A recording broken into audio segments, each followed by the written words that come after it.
All right. So I've switched over to the Cohesity UI, Cohesity product UI, and I'll go step by step so to take you through the entire process of setting up registering a Kubernetes cluster, taking a backup, and then doing a restore. So that's basically the full cycle of the demo that we will do. There are two aspects to this. This is the Cohesity UI, and then I have the Kubernetes cluster from which I will be taking the backup. So I'm just going to show you very briefly the list of namespaces that are available here.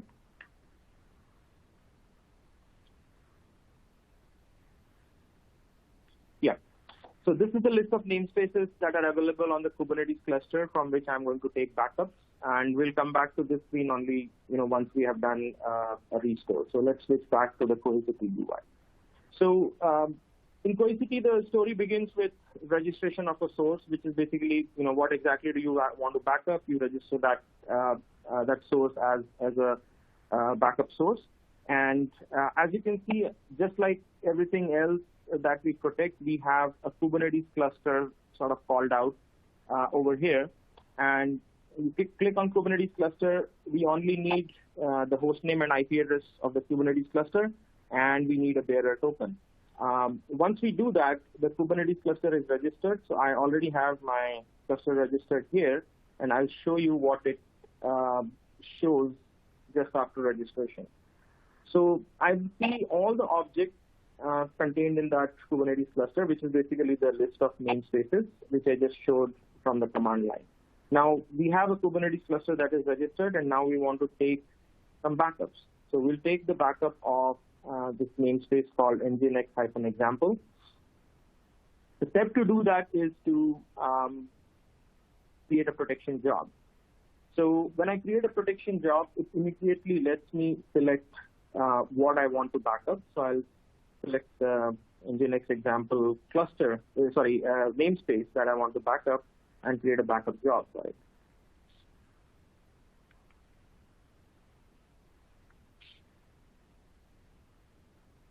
So select the appropriate policy, and that's pretty much it.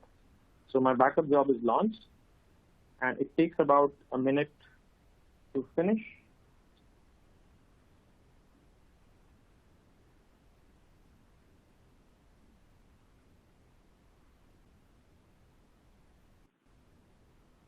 So this is my job that is running.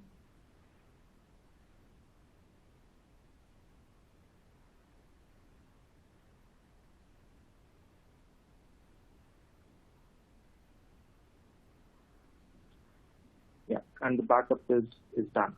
So now I have successfully backed up the namespace called nginx-example. Now, if I have to restore this, all I have to do is go into recovery. And a basic, fundamental property or feature of Cohesity is that when you do a recovery, you always start with a search. So I'll say I want to restore something for a Kubernetes cluster. I get a very simple search window, and I can just type a few characters of what I want to restore, say nginx.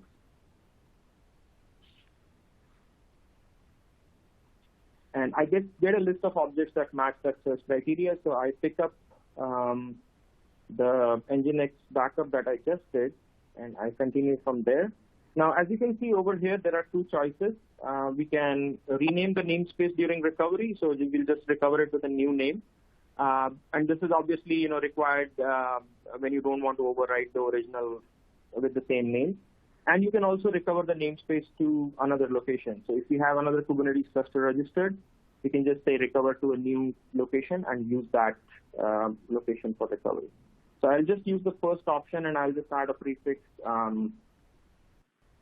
demo2 to this. And I'll initiate my recovery.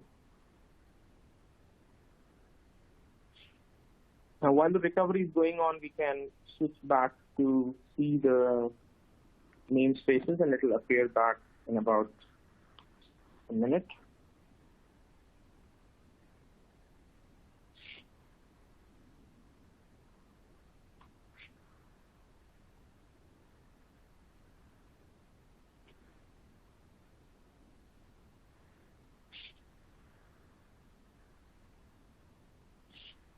So there it is. So we have the demo 2 Nginx example. Basically, the Nginx example namespace restored with a new name, and it's active.